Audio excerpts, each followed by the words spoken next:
తెలంగాణలో తెలంగాణ రాష్ట్రం కోసం పోరాటం జరిగినటువంటి సందర్భంలో ఆంధ్రమాత అన్నందుకు గాను ఎవరికి పుట్టిన తల్లి, ఏ తల్లిని ఎవరు పుట్టించారు అంటూ ఘాటైనటువంటి దారుణమైనటువంటి వ్యాఖ్యలు చేశారు కేసీఆర్.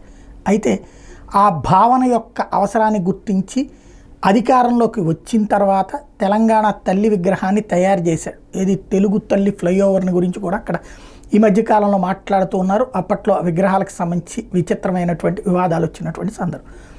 ఇప్పుడు తెలుగు తల్లిని పక్కన పెట్టి తెలంగాణ తల్లిని తీసుకొచ్చారు కేసీఆర్.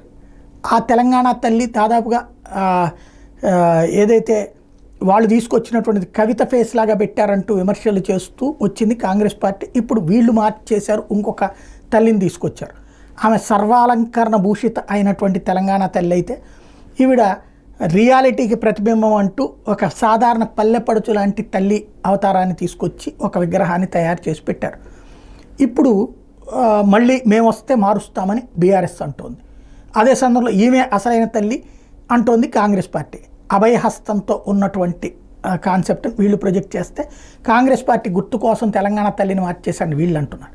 సరే, వీళ్ళిద్దరూ అధికారంలో 10 ఏళ్ళు ఒకళ్ళు, ఇప్పుడు వీళ్ళు ఒక ఏడాది అయింది, మళ్ళీ 4 ఏళ్ళు ఉంటుంది. అయితే రేపు భారతీయ జనతా పార్టీ కనుక అధికారంలోకి వస్తే వాళ్ళు ఇంకొక మాతను తీసుకొస్తారా, లేదా ఈ తల్లిని, అంటే ఎక్కడైనా సరే అదే దేవుడు చేసిన మనుషులలో ఒక పాట ఉంటుంది, దేవుడు చేసిన మనుషుల్లారా ఒకటి, మనుషులు చేసిన దేవుళ్ళారా మరొకటి.